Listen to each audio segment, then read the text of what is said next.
With the Young Bucks accused of burying tag teams and Cody Rhodes reportedly working for AEW without a contract, this is Wrestling Hub. My name is John and you're watching the Wrestling Report for January 17th. Before we get into the rest of the video, make sure you subscribe to Wrestling Hub and turn on all notifications to stay up to date with everything in the world of pro wrestling. Also, don't forget to follow us on Instagram at WrestlingHubOfficial and also follow us on Twitter at Wrestling_Hub.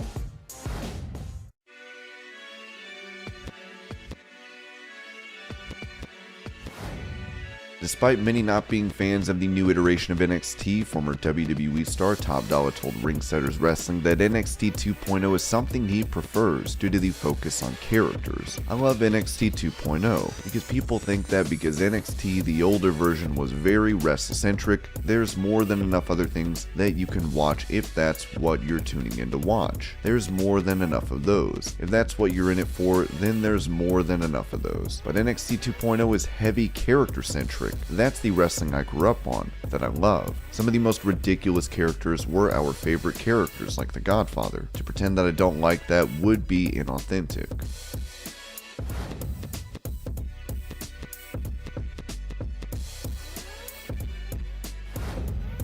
Talking about how Vince McMahon thinks in creative terms for WWE, Matt Hardy said on his podcast that he and Jeff were supposed to win the tag team titles during a TLC match, but McMahon offered insight into how babyfaces should be booked. As Matt revealed, well, that was supposed to be our big win, and then he said, well, it's too predictable. Everybody in that venue is going to know you're going to win, and they're expecting you to win, so I don't want to do that. Let's do it the next show. And I think sometimes that's a good thing, especially when you have babyfaces that are over and that have been in this long rivalry, and the fans want to be rewarded with this proper payoff. I would have loved to have the win there, and I think it would have been the time to do the win, as being the champions, and it also would have kind of changed the history of the TLC matches a little bit. But Vince is a big advocate of, if you're over as a babyface, there are times where you don't need to win. It doesn't make a difference. That's kind of how we looked at it. With Matt Hardy announcing appearance dates with his brother, it remains to be seen when the Hardy Boys will step back between the ropes as a tandem.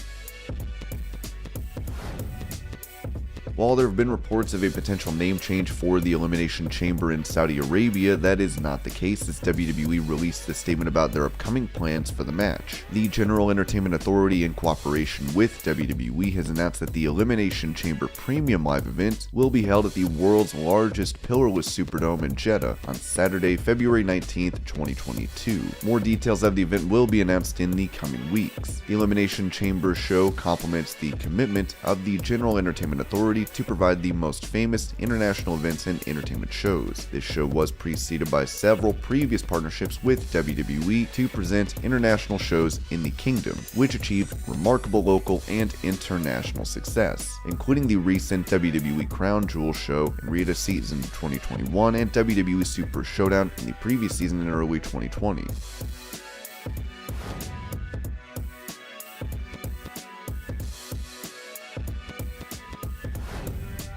Speaking to Inside the Ropes, AEW Women's Champion Britt Baker touched on WWE having interest in signing her, but noted that the company cannot be trusted, which is one of the reasons she did not sign. They definitely expressed interest. Unfortunately, I've got to pick and choose how I say this, but I just feel like you can't trust anything with that company. Whereas at AEW, I've never been promised anything that didn't follow through, so it's something that, unfortunately, it's sad that it comes down to that it makes a company not really desirable because you can't trust anything they say. And I know business is business, and I understand totally that's what it is, but as a wrestler, business is business as well. Everything AEW had done for me, with the growth I've had here, most importantly how much fun I've had here, I truly love going to work every week. I never dread it, and that is something that is invaluable. You can't ever give that up, and if you find something where not a day in your life feels like work, then you absolutely can't give that up. I'm too thankful to AEW and Tony Khan and everybody who has trusted in me, because without them, I wouldn't be where I am right now.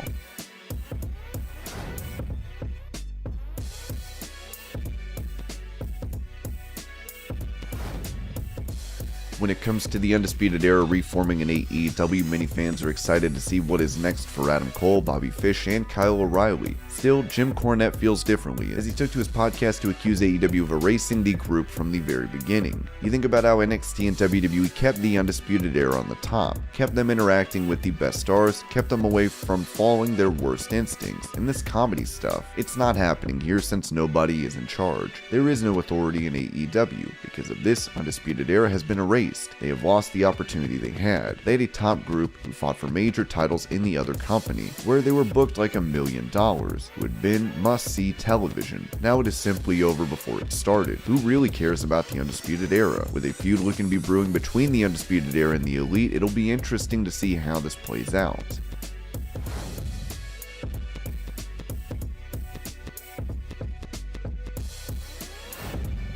WWE star Mustafa Ali has not been seen on programming since October, with him recently requesting his release from the company. Now, during a talk with Metro, Kofi Kingston revealed there were plans for him to face Ali at WrestleMania 37 last year. This would ultimately not come to fruition, as Kingston would team up with Xavier Woods to face AJ Styles and Omos. It was perfect. It was written. You didn't even have to go out of your way to creatively write anything else. It was perfect. But alas, that's not the direction that The Office, I guess, wanted to go in. I was told a few things. We start working towards those things we're told, and then all of a sudden it's not those things. It's really kind of standard fare for us. It was even reported that Ali got into a heated debate with Vince McMahon over his direction in WWE, so we'll keep you posted on his status in the company.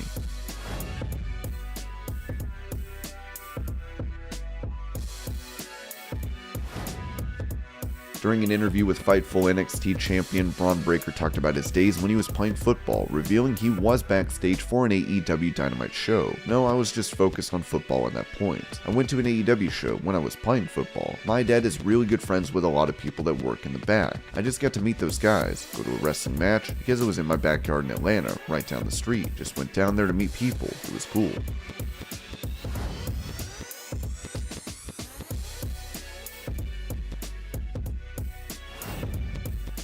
Impact Knockouts champion Mickie James is set to make a return to WWE for the Women's Royal Rumble, as WWE was able to work out a deal with Impact Wrestling. Talking about this with Believe in Pro Wrestling, Kofi Kingston said, "It's so Mickie, you know what I mean? I love it. You know, Mickie to me has been like an older sister throughout my entire career, so I'm really excited just to see her, just so we can BS a little bit and go back and forth." But I was real happy when I heard that, and I think a lot of the fans were happy too, because now the intrigue is there, right? Like, what other doors are we gonna open? Who else is going to be there? Now you really have your eyes on the Royal Rumble, because I think we've done a great job at bringing people back from the past who have been with WWE, and that's one of the main things of the Royal Rumble, one of the main levels of intrigue and excitement that the Royal Rumble brings. It just gives a whole new level, because you really have no idea. It can literally be anybody from anywhere coming in at any time. So yeah, I'm really excited about the Rumble, and when it's in front of people, it's just that much better. This one of, I feel like it's WrestleMania and the Rumble as the two top pay-per-views of the year. People get so excited, man. Like, people in the crowd and the countdowns, like this huge party. It's just awesome, man. So I just can't wait. The energy is going to be off the chain.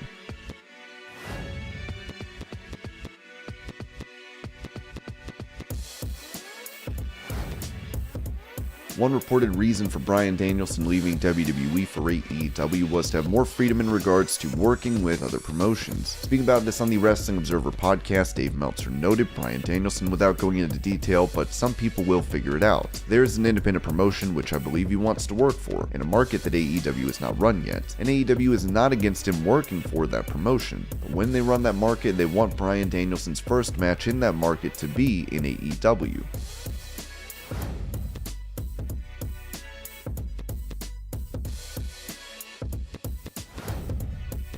Given he is the TNT champion in AEW, many would assume Cody Rhodes re-signed with the promotion, but a recent report seems to indicate the opposite. Fightful Select has learned that the current AEW TNT champion Cody Rhodes is technically a free agent. Cody's contract expired at the end of 2021, and he's been working in All Elite Wrestling without a contract ever since. Based on sources we followed up with in AEW this morning, we're told that some have known about this over the past several weeks. This led to many fans on Twitter suggesting that Cody could make an appearance at the Royal Rumble. Of course, that seems unlikely, but it's always fun to speculate.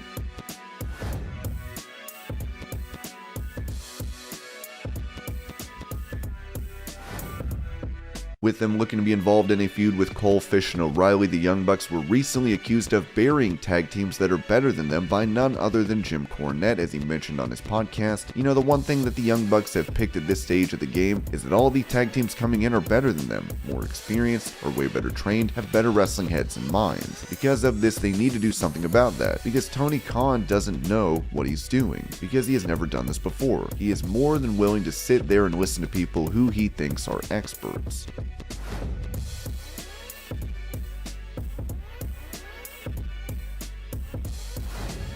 According to PW Insider, AEW President Tony Khan announced that Eddie Kingston was injured this past weekend during tapings for Dark at Universal Studios. Sources are claiming Kingston is expected to miss a few weeks of action. This more than likely means he will not be making an appearance for the World on GCW event on Sunday in New York City. At this time, it's unknown if he will be off programming entirely or what the exact injury is, as we wish him all the best in his recovery.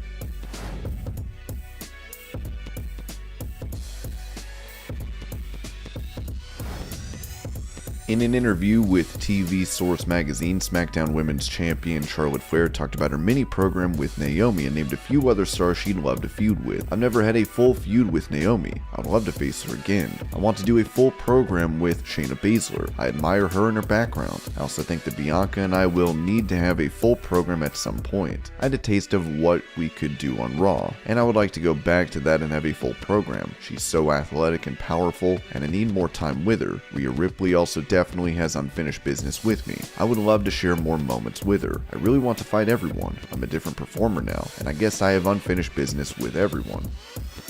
And this was your Pro Wrestling News Update. I hope you're all having a great day. Thank you so much for watching, and I'll see you later.